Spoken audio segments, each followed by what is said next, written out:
Detective Season 2, I think, culminated just as it lived in a sort of messy, still for some reason against my better judgment, intriguing version of Season 1 with classic noir themes that are not really explained that well.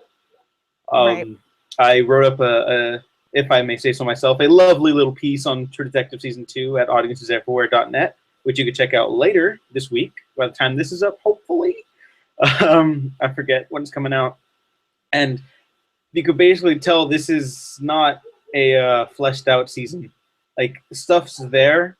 Material is there for a really great story and some really great character stuff, but it's kind of spends so long floundering about and going down certain paths and alleyways that don't really lead anywhere. Nobody's really defined enough beyond having really talented actors in the roles. Like, while I do like Vince Vaughn, I think he plays a character that's almost unplayable. Because Frank is not more defined ever than like former gangster who's now a classy businessman and wants to do better and was really good at stuff until he wasn't. Right. Like, I think even that's like straining credibility, because I don't know how do you describe Frank. It's such a messy season. There's so much just that just doesn't work, and yet I'm not entranced like it with the first season, but I still like it. I still admire it. I'm fond of it. You know, it's kind of I wouldn't invite it to Christmas or Thanksgiving, but I'd probably go to a Halloween party with it. You know, yeah. Before we get any deeper, go ahead. Let's hear your thoughts on True Detective Season 2. Yeah, definitely a hot mess. I mean, I didn't realize just how much stress like watching the show actually put on me. Like every Sunday I'm just like, the week has begun and I must know all the secrets and nothing makes sense and here we go again. So that was kind of like, I mean, I was on this 8-week cycle of this madness, as was everybody else who was trying to keep up with the show. And I mean, without getting into my finale thoughts too much yet, I thought that there were pleasant surprises at the end, at least as far as my emotional response went. But really the only thing that I found to cling on to in this season was the acting and the characters, trying to understand them and to track their development, which was hard with, I mean, I think what was bizarre was the fact that the central mystery began to really lose its grip on the audience pretty dang quickly. It got so big and so unwieldy and labyrinthian that there's just like, I think that I almost kind of stopped, not that I stopped caring about solving the mystery, but I just couldn't look at all the pieces anymore. There was too much that was on the periphery that to where it got to the point where I was like, okay, I'm going to view this show the only way that I know how. I don't know if this is even how like they want me to watch the show, like the writers and the creators and whatever, but I'm like, I'm going to look at this thing because I like this thing. And I'm going to try to enjoy this because I'm committed to watching this through to the end. So I was able to really get into the characters, of course, but the mystery just got more and more convoluted. Whereas by the end of the first season, a lot of things came into focus. And sure, like the ultimate, the Yellow King from last season, like sort of came out of left field for a lot of people too, but not nearly in the fashion that everything else came out of left field in this season. Oh, Jesus, Yeah. And so I'm very sad that it wasn't more focused and it wasn't consistently riveting and more constantly frustrating. But there are certain aspects of it that lead me to believe that I will watch the third season and that have me hoping that maybe, just maybe, third time's a charm. Who knows? Who knows? I mean, the anthology format is definitely getting its kinks worked out. I don't watch a lot of anthology television, but from what I can tell, shows like American Horror Story have suffered their own bouts of ups and downs with the anthology you have no formula. idea. And yeah, I've heard enough to where I have made the executive decision to not go down that road, but just kind of watch from the outside. Like, I'll be on the inside of True Detective and I'll deal with that. But, yeah, I still think I'm going to come back for more because there's just enough. There's just enough to it that leads me to believe that there's got to be some more of that magic left. What made us fall in love with the first season, what kept us alive and breathing during the second season. There's got to be a way it can come back in full and with a vengeance for the third season. I want so much to see that, and I believe that maybe there's just enough.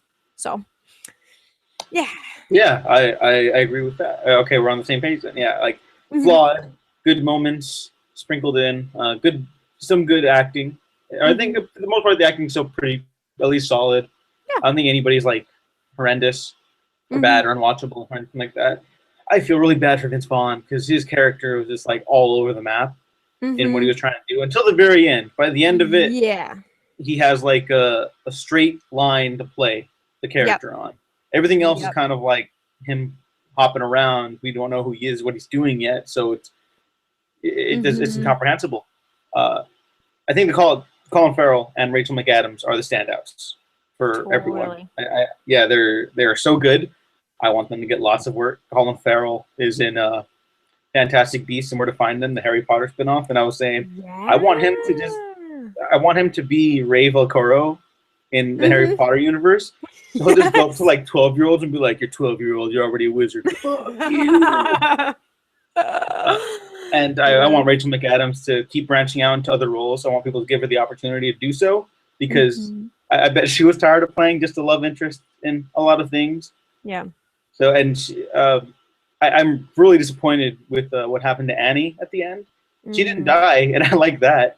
Right. But she got put into that typical noir trope where like the manly man sacrifices himself and the woman gets away because she's like a femme fatale. But Annie was not that, and she was just as capable as the typical macho roles that a male character would have.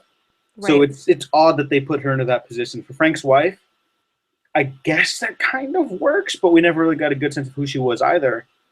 Yeah, it's weird. It's like that stuff. I guess is the stuff that mostly doesn't work for me. Right. But there were parts of the finale I genuinely loved, like parts of the season, the shootout. Even though plot wise, it just meant to restart the season at the halfway point. I think the shootout was a huge highlight of the season. The orgy scene was really well done, with honestly a kind of disappointing orgy in the mix, but really well directed. Right. And then obviously the weird rape callback stuff that amounted to nothing at the end. That was weird. Taylor Kitsch as Paul Woodrow. Dear God, somebody give this man more credit, because him and Vince Vaughn, they need to be like helped because they're not getting good stuff. They did good work here, at least as good as they could with our characters. And I've talked to a lot of people. They really like Taylor Kitsch in this show. Like some people who flat out hated the show have told me that they love Taylor Kitsch now. So that's yay. And I think that's actually what I want the show to continue, even if it's kind of like messy how it's been. Maybe get different directors and actors who want to test out, get a little experimental, show what they've got. Like keep True Detective as like a long running series for that. Less of an actual TV show. Just let people stretch their creative wings and see how they come out the other side. I think that'd be cool. Yeah. Yeah, totally. Yeah. And on the finale, I'm a really, really huge fan of how they juxtapose the shots of Annie escaping on the water, and then Ray heading deeper into the woods, and Frank wandering the desert alone. Like I don't think that really amounted to anything, but that was really, really cool. It made for some interesting variety, and I wasn't a fan of Frank's little flashback buddies while he was dying. I thought it was too on the nose because we had never met any of them before. Yeah. So it was like, where does this come from? I feel like if the pacing from the second half of this season had been pushed toward the front, and then they kind of just picked up the show from there, maybe the second half would have been even stronger than this second half was, because I think ultimately the second half of the season is stronger. Mm-hmm. And it's weird because everything's such a mixed bag. Nothing's perfect. Nothing's completely terrible. It's like a bunch of different emotions mixed in together, and like mixing a can of tomato sauce with your cereal. It's like, hey, these things are good by themselves. With other things, they don't really go well together now. But for some reason, I'm gonna try it. I'm gonna do it. It's gonna be gross, but I'll do it. You know? Maybe that's too gross, but I think I made my point there. No, I get where you're coming from for sure. Yeah. Did you want to hear my thoughts Yes, on please stuff? go ahead. Okay. Yeah, so immediately after watching the finale, I was actually very happy compared to what I thought I was going to be, because I didn't know what the hell we were going into. Mm-hmm. I just made this whole freaking chart and spent like 2 hours reading forums on the internet to understand a show. I've never had to go to that extent with any show that I've watched before. And so I was just like mentally fatigued and a little nervous and a little irked that it was 90 minutes and that they couldn't have just, packed in more material and wait into the forefront so that we could just sort of like have, anyway. So I was frazzled coming into it. Once Holloway and the Birdman guy both got dead in the airport, I was just sort of relieved, because then all we're left with is the one aspect of the show that I liked, which is the characters. Mm-hmm. So it's like ironic. This was something I talked about at length in my own review. Just ironic that for me, it's almost like, aside from some cool moments that we got earlier on in the season, it's like the series or the season really hit its stride in kind of its last half hour, where we're just going balls to the walls, like fates are getting sealed and everything is hitting the fan. I like that big stuff. I mean, because I just relish those moments of emotional intensity. So even when things came across somewhat cliched, like there was a certain poetry to things of sorts, like as we're sort of going back and forth between the characters and everybody is going to like the farthest possible corners of this little universe, like that I kind of enjoyed, was just sort of the breadth and in depth of the last sequence. Like you said, as we see Annie is boarding the boat and she's taking off for her new life, whatever the hell that's going to look like. Ray is diving into the woods and going crazy and just throwing shit everywhere and freaking out and trying to record his last message for his son, which, as that beautiful close-up shot showed us, it was all for naught. So good times. It was like, really that, oh man, it pissed me off, but it was also sad at the same time. Yeah, I think really quick, I think that was also another big problem with the finale with me, even though I did ultimately like it, like this back half of the season. It laid on the glum too thick.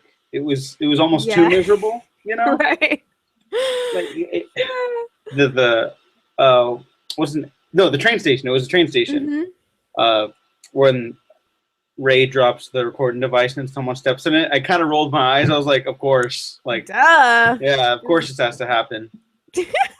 Like, I feel like somebody needs to make a montage of scenes from the season and put it to that Bad Day song, like, you had a bad day. Yeah, that's pretty much the season. And just like, bathe everything in like gray and static. Just, yeah, that's kind of how I feel. Like sad, melancholy piano songs, or playing a song in the world's tiniest violin. But despite that, I decided in watching the finale that I was like, okay, finally, like everything makes sense. At least, like, I gather what's going on, so I can just commit myself to what I'm watching and deal with that from there.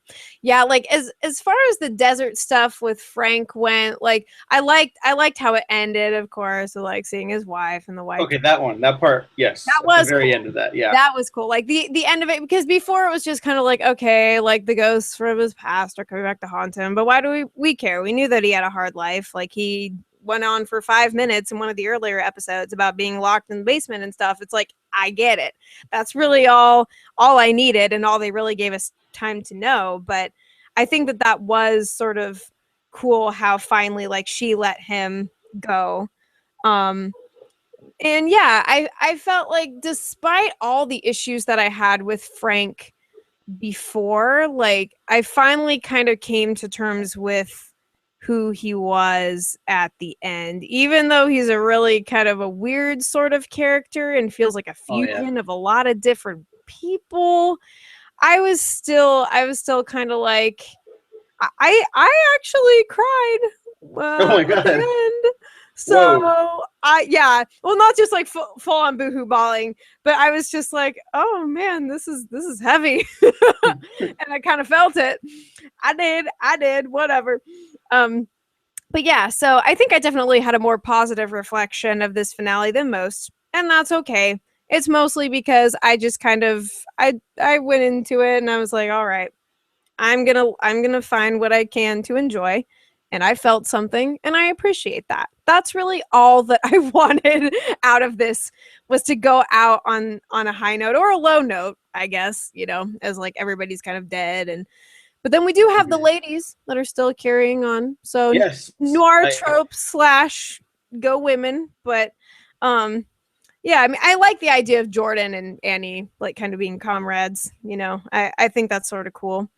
But yeah, lots. Yeah, I wasn't crazy about how they like they put the woman in that position, but then I'd watch the next season specifically for Annie, Jordan, and the henchman guy just all, like having adventures in like Brazil, and have the guy be like the nanny, and then Annie and Jordan are just out like fighting crime across the globe. Yeah, that'd be great. That's True Detective season 3 for you. That'd be pretty good. Go back to the two leads, and lock it down. Yeah, exactly. Yeah.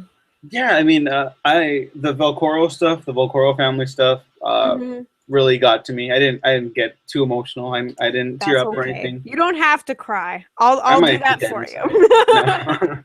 No, but when he went to go see his son, I was like, that stuff, regardless of all the season's flaws, I think has been handled so well, and nobody's giving it its credit, because that's, at the very least, everyone can understand that character decision. Yeah, he wants to see his son one last time, and that cost him his life.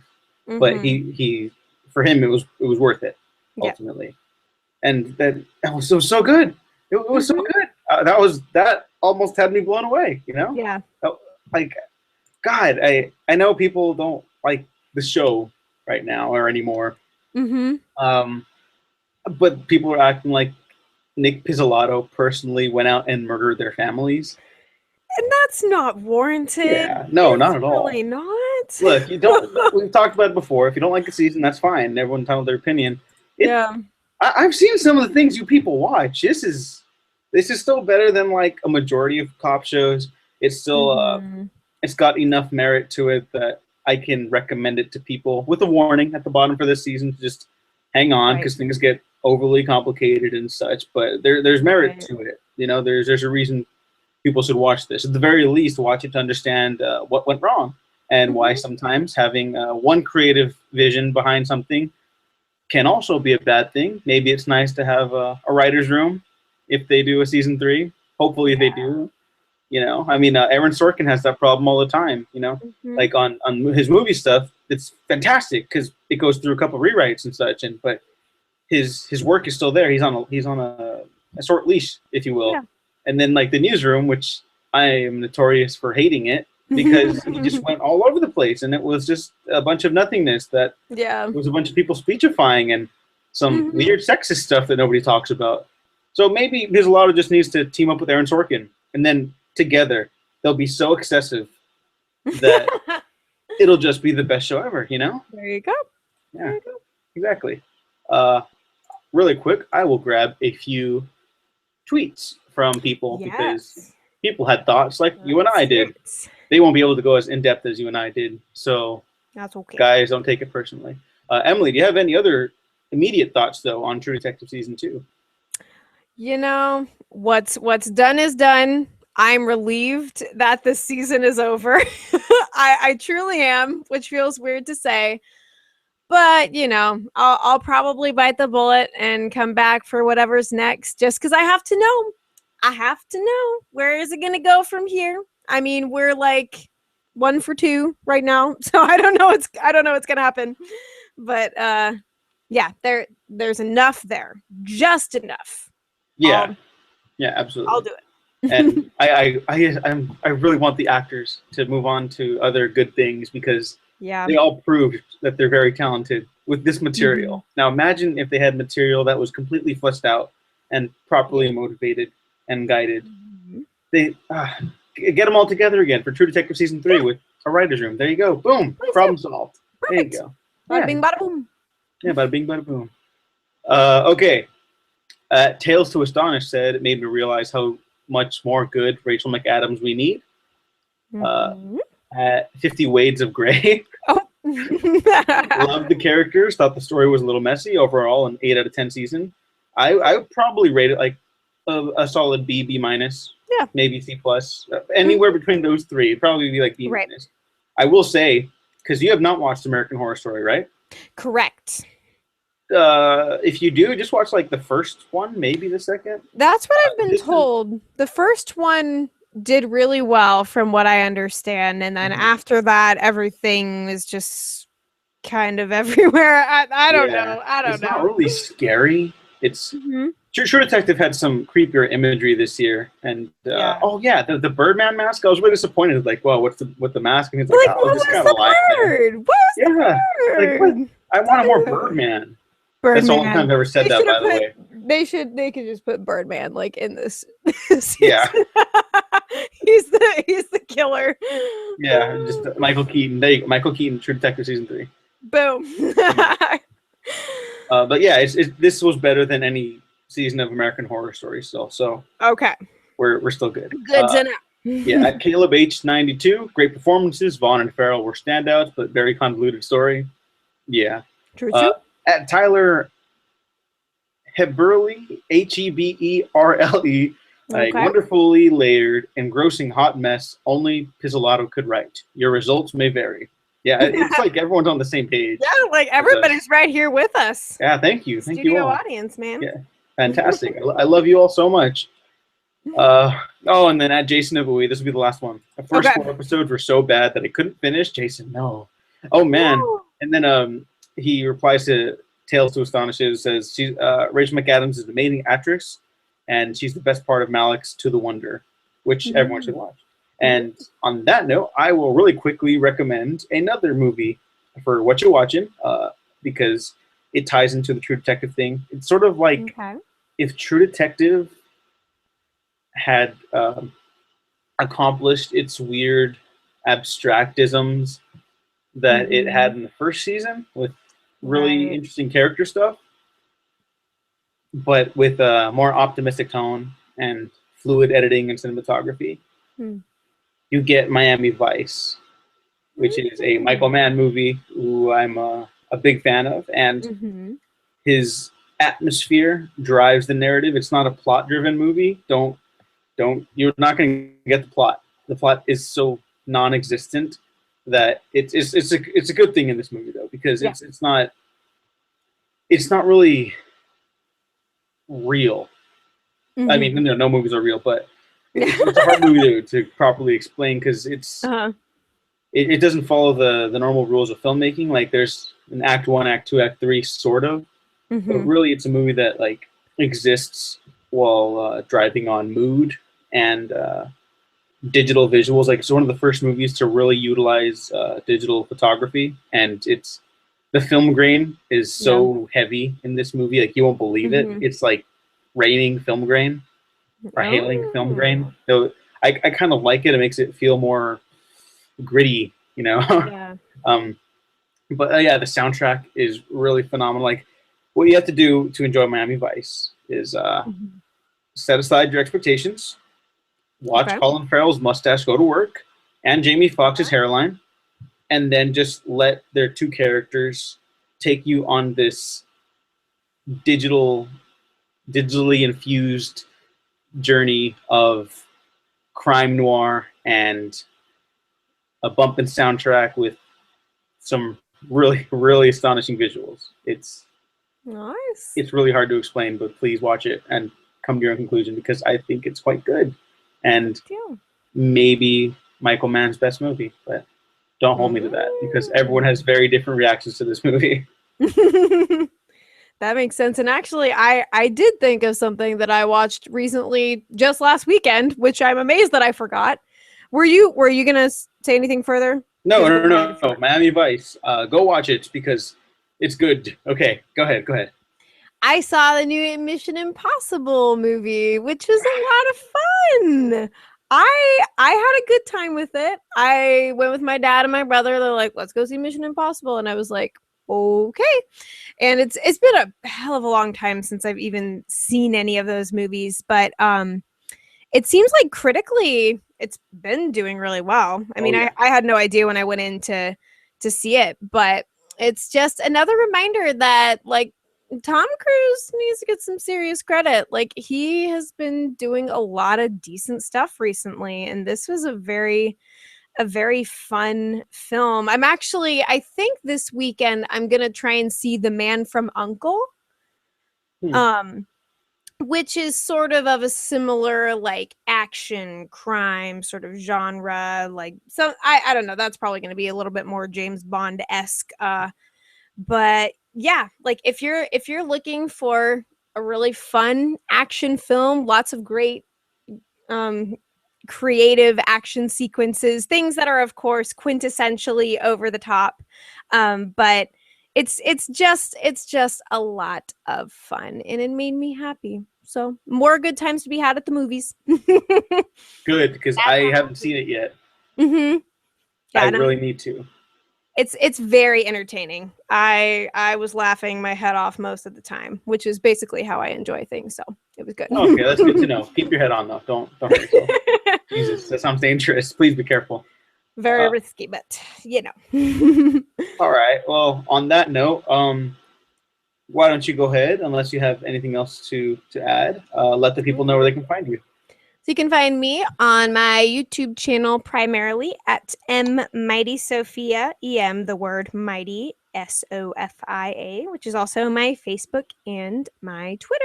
So I do lots of TV stuff, music every once in a while, other random things every once in a while. The next show I'm taking on is Fear the Walking Dead. So stick around for that if you are curious as to whether or not that is going to be interesting. So, yeah.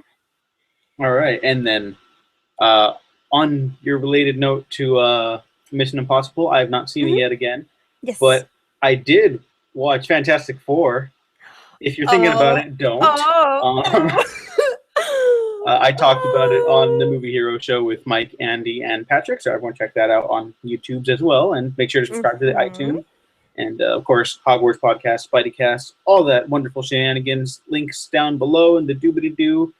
Don't forget to check out my stuff at audienceseverywhere.net. Follow me on Twitter at DagoWaffles. And let's see, am I missing anything else? If you like this video, like, subscribe. Also, like and subscribe to Emily's stuff, obviously, because we have good things. Okay, but yeah, overall, good week for Hannibal. Indeed. Mixed results for True Detective, but we think it's good. Yes. Or passable. Good. Adios. All right, we'll see you guys later. All right. We have been professionally unprofessional.